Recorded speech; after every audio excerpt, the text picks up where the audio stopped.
লোকেশনটা হলো আমরা আসাম হুজাই ডিস্ট্রিক্ট পুলিশ পয়েন্টের দুর্বিধান রোডটা দিয়া পুলিশ পয়েন্টটা দিয়া তোমার নতুন বাজার যে ব্রিজ গেছে রেল লাইনের উপরে দিয়া ও ব্রিজটা আপনারা দেখতে পাইরা অনেক মানুষের সমাজে আসুন বিদেশে আসুন কেউ জানে না, কিন্তু নতুন বাজার যাইতে কিনা লাগে, কোন দিকে যাইতে লাগে কেউ চিনে না। গতিকে এর কারণে আমি দেখাইলাম ওই হোকটা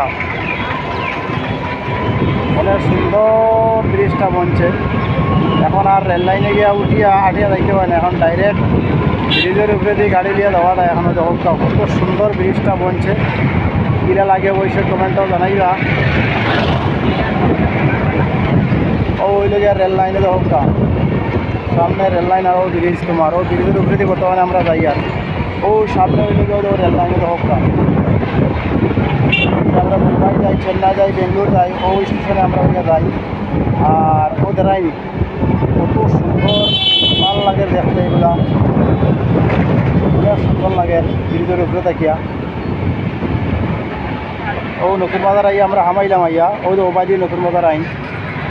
আপনার এগুলো গার্ডেনও আছে, স্টেশন রাখার ব্যাক সাইডে গার্ডেন আছে, অনেক সুন্দর লাগে। তো গাড়িও পার্কিং আছে এখানে। আর ওই যে আমরা নতুন বাজার ব্রিজে গিয়ে নামি আর বর্তমানে আমরা